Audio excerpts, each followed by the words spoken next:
Voilà comment je commence cette vidéo. Alors, c'est pour te dire, t'as pas besoin d'être comme tout le monde.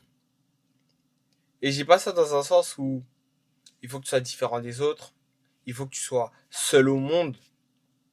Et ça dans un sens où t'as pas besoin d'être considéré comme tout le monde. Si t'as des caractéristiques qui te différencient des autres, montre-le. Peut-être que tu seras plus drôle, plus attirant, plus intéressant. Parce qu'au final, si tout le monde était la même bouteille d'eau, qui serait vraiment intéressant? Pourquoi je voudrais toujours boire de la même bouteille? Parce qu'en réalité, t'as pas besoin d'être différent. Mais quand je dis être différent, je parle dans le sens où sois toi-même. Je parle de qui tu es quand tu es enfin chez toi, quand tu es enfin dans ta chambre. Qui tu es réellement.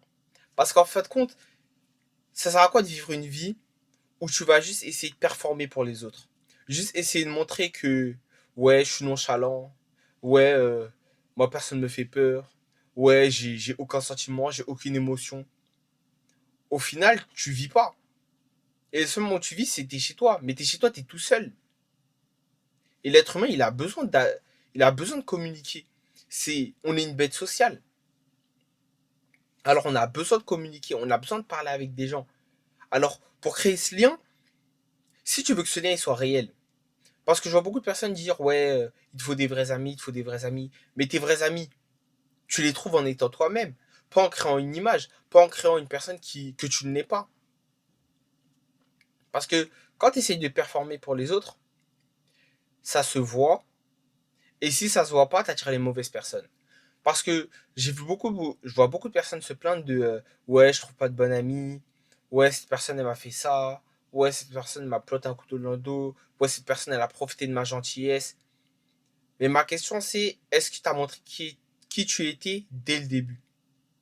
Parce que si tu étais réellement, pardon, si tu étais réellement qui tu étais dès le début, il y aurait déjà eu un filtre qui aurait passé les bonnes et les mauvaises personnes. Après, je dis pas que des mauvaises personnes ne peuvent pas rentrer dans ta vie parce que voilà. Je dis dans un sens où si tu veux vraiment avoir des amis, si tu es investi comme ami, tu essaies d'organiser des sorties, tu annules des sorties avec d'autres personnes pour sortir avec cet ami, tu fais les efforts dans cette amitié et que la personne ne te le rend pas, pourquoi tu continues de forcer? Parce qu'en réalité, des personnes comme toi, il y en a des milliers. Il y en a des millions. Des personnes qui aiment s'investir, des personnes qui aiment vraiment communiquer, des personnes qui aiment vraiment parler. Il y en existe des millions. Alors pourquoi tu vas rester bloqué à cette personne et rester bloqué dessus? Parce que j'avais vu une histoire similaire où, euh, où la personne elle expliquait que à chaque fois elle essayait de tout faire pour ses amis. Elle faisait tout, elle proposait des sorties, elle annulait ses sorties à elle pour rester avec la personne. Et un jour, elle en pouvait plus, elle est partie voir sa mère, elle a pleuré. Et sa mère lui a répondu quoi? J'aimerais que tu... Pardon. Sa mère, elle a répondu, j'aimerais que tu t'aimes autant que tu aimes les autres.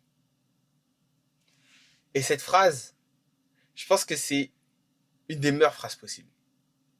Aime-toi encore plus que tu aimes les autres. Mets-toi en première place. Tu vas perdre des amis, tu vas perdre des relations, tu vas perdre des personnes qui ne te respectaient pas. Mais si c'est ces personnes-là que tu perds, est-ce qu'il y a vraiment un problème au final? Est-ce que c'est vraiment quelque chose qui va t'affecter? Non. Parce que dans tous les cas, pourquoi tu voudrais être autour de ces personnes? Pourquoi tu voudrais être entouré de personnes qui ne te respectent pas? C'est contradictoire. Alors, je dis pas ça dans un sens, bloque tout le monde, coupe tout le monde, reste seul, sois différent, t'es supérieur aux autres. Je dis dans un sens où, sois vraiment toi. Si t'aimes bien dire des blagues de merde, dis ces blagues. Et rigole à tes propres blagues. Même si toi tu trouves ta blague drôle, rigole. Et, et tu peux continuer de vivre. Parce que dans le pire des cas, tu fais une blague et flop. Le lendemain, et même pas le lendemain, je suis ouf, 4 heures plus tard, personne s'en rappelle de ta blague. Personne ne se rappelle du fait que tu as sorti la blague. Alors pourquoi tu vas te restreindre pour des personnes qui ne veulent vraiment pas t'aimer? Pourquoi tu vas te restreindre pour des personnes qui ne te ressemblent pas? Qui n'ont aucune raison de rester et de traîner avec toi? Si tu sens aucun lien, aucune réelle amitié, t'as pas besoin de t'entourer de ces personnes. T'as vraiment pas besoin de s'entourer de ces personnes. Tu peux rester seul. Mais au moins reste seul en t'aimant que être mal accompagné. Parce que c'est la phrase qu'on dit tout le temps. Vaut mieux être seul que mal accompagné. Alors, sois différent des autres. Accepte d'être différent parce qu'on l'est tous. Et les personnes les plus intéressantes, les plus drôles que j'ai jamais rencontrées, c'était les personnes qui acceptaient d'être eux-mêmes, qui acceptaient d'être différents sans avoir besoin d'être acceptés par les autres, d'être, comment on peut dire, d'être, enfin, de performer pour les autres. Quand tu n'as plus besoin de ça et que tu as ton propre amour, c'est tout ce qui compte. Alors voilà, sois toi-même, reste différent des autres. On s'en fout s'il y a des personnes qui te trouvent gênantes, parce qu'en général, les personnes qui trouvent gênant les autres, ils font rien de leur vie. Et ça, je préfère me faire juger par ces personnes-là. Donc voilà, continue de travailler sur toi. Sois toi-même, accepte d'être différent. Tu vas trouver des vrais amis, ne t'inquiète pas. Et voilà. Merci de m'avoir écouté.